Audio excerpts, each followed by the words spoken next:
السلام علیکم ورحمۃ اللہ وبرکاتہ۔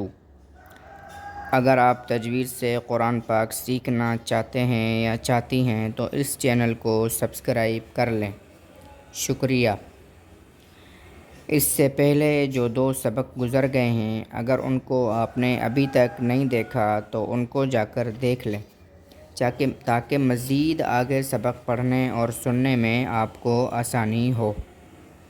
آج کا سبق ہے تختی نمبر 3، حروف مقطعات۔ حروف مقطعات کہا جاتا ہے الگ الگ حروف کو، یعنی یہ جو ملے ہوئے حروف ہیں ان کو مقطعات کہا جاتا ہے، اس وجہ سے کہ یہ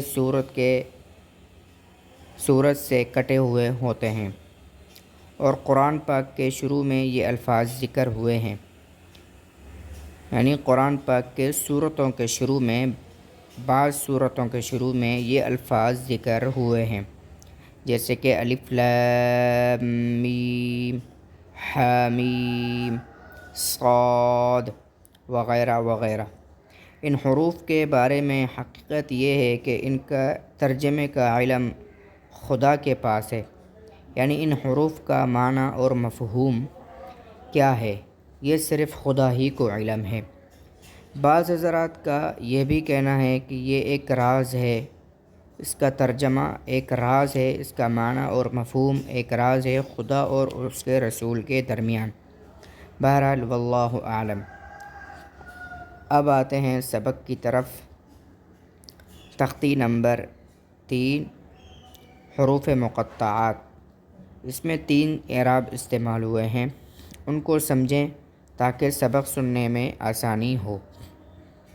نمبر 1 مد، نمبر 2 شد اور نمبر 3 کھڑا زبر۔ یہ جو لام کے اوپر آپ نشان دیکھ رہے ہیں موٹا، اس کو مد کہا جاتا ہے، اور جس حرف پر یہ مد ہوگی اس حرف کو 4 الف تک کھینچا جائے گا۔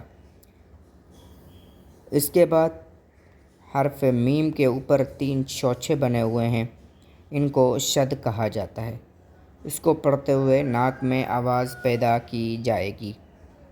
شد کے پڑھنے کا طریقہ یہ ہے کہ آواز ناک میں پیدا کی جاتی ہے، اور اس کے بعد کھڑا زبر یا کھڑی زبر بھی آپ اس کو کہہ سکتے ہیں۔ اس کے پڑھنے کا طریقہ یہ ہے کہ اس کو 2 زبر تک لمبا کھینچا جائے گا۔ چلیے سبق شروع کرتے ہیں۔ اعوذ باللہ من الشیطان الرجیم، بسم اللہ الرحمن الرحیم۔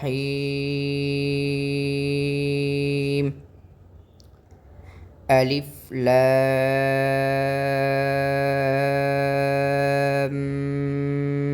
میم،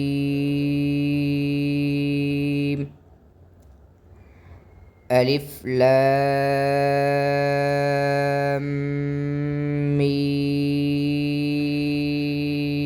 صاد، الف لام را، الف لام میم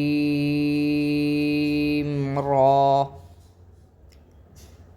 کاف ہا یا عین صاد، طه طاسیم میم، طاسین،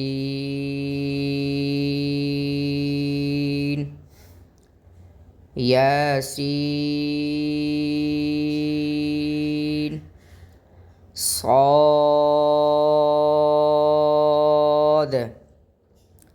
حامیم، حامیم عین سین قاف،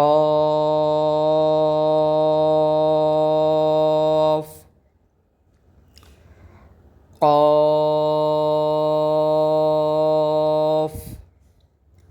نون.